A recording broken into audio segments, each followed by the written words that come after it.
নমস্কার বন্ধুরা, ফুলকলির রান্নাবান্না চ্যানেলে আপনাদের সবাইকে স্বাগত এবং আমার আন্তরিক ভালোবাসা। আজকের রেসিপি হলো চিকেন পকোড়া। চিকেন পকোড়া বানানোর জন্য নিয়েছি আমি এখানে 200 গ্রাম চিকেন নিয়েছি, পেঁয়াজ কুচানো নিয়েছি পরিমাণ মতো, এটা গোলমরিচ বাটা, ডিম, আদা বাটা, ফুড কালার, রসুন বাটা, লঙ্কা বাটা, লবণ, গরম মশলা বাটা, কাঁচা লঙ্কা কুচানো, ধনেপাতা কুচানো আর লেবু, বেসন, কর্নফ্লাওয়ার, চালের গুঁড়ো আর তেল। প্রথমে আমি মাংসটা ম্যারিনেট করে নেব।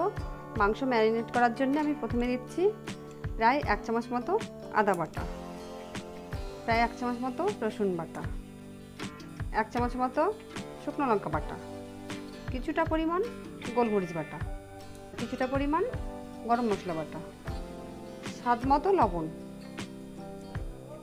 আর একটা লেবুর রস আমি ছেঁকনিতে করে ছেঁকে দিচ্ছি যাতে কুচি কুচিগুলো মাংসের মধ্যে না পড়ে। আর দেব 1 চামচ মতো তেল। এবার আমি এটাকে ভালো করে মাখিয়ে নেব।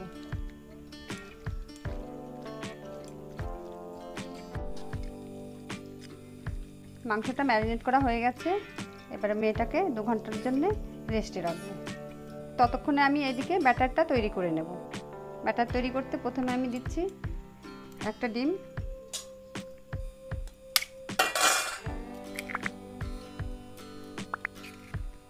ছোট কাপের 1 কাপ চালের গুঁড়ো, ছোট কাপের 1 কাপ বেসন, কর্নফ্লাওয়ার দেব আন্দাজ মতো 2 চামচ মতো। এখানে আমি 2 চামচ মতো কর্নফ্লাওয়ার দিয়েছি, ধনেপাতা কুচি দিচ্ছি আর লঙ্কা কুচি দিচ্ছি। লঙ্কাটা আপনারা স্বাদ মতো ব্যবহার করবেন। দিচ্ছি ছোট কাপের 1 কাপ মতো পেঁয়াজ কুচানো, স্বাদ মতো লবণ, দিচ্ছি পরিমাণ মতো ফুড কালার, আপনারা চাইলে হলুদও ব্যবহার করতে পারেন।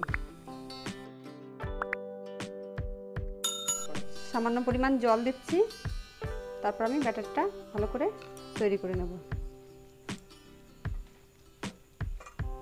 আমি আরেকটু পরিমাণ মতো জল দেব, কেননা একবারে বেশি জল দিলে পাতলা হয়ে যাবে।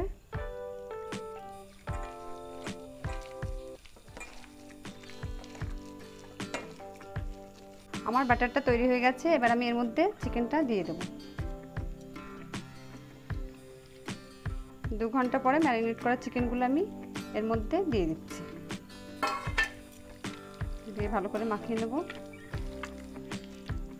আমি রেড ফুড কালার দিয়েছি, তার জন্য দেখতে খুব সুন্দর দেখাচ্ছে।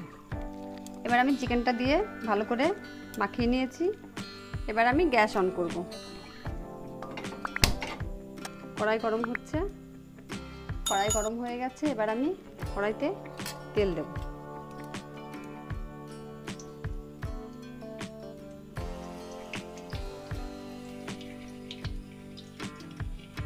তেলটা গরম হচ্ছে,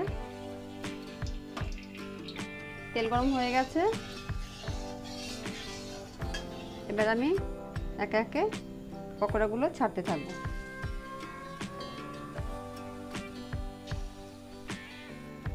গ্যাসটা কমিয়ে দেব।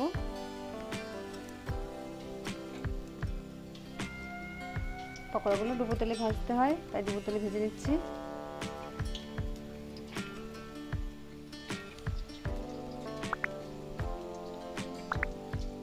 এবার পকোড়াগুলো ভাজা হচ্ছে। কিছুক্ষণ বাদে আমি পকোড়াগুলো উল্টে দিচ্ছি।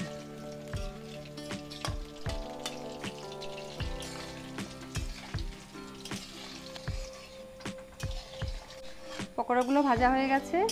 পকোড়াগুলোকে আমি হাই ফ্লেম থেকে লো ফ্লেম, লো ফ্লেম থেকে হাই ফ্লেম বাড়িয়ে কমিয়ে 5 থেকে 6 মিনিট মতো ভেজে নিয়েছি। এবার আমি এগুলোকে তুলে নেব।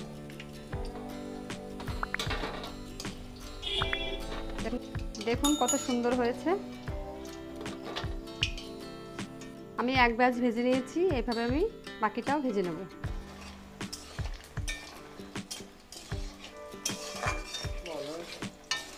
এবার আমার দ্বিতীয় ব্যাচও ভাজা হয়ে গেছে। এবার আমি এটাকে তুলে নেব। গ্যাসটা একটু সিম করে দিলাম।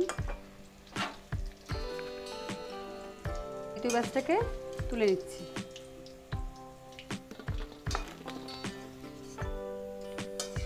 এবার আমি লাস্ট ব্যাচটা ভেজে তুলে নিচ্ছি।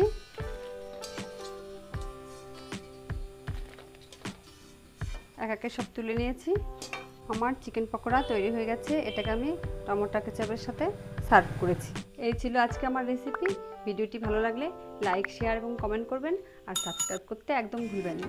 ফিরে আসবো পরের ভিডিও নিয়ে।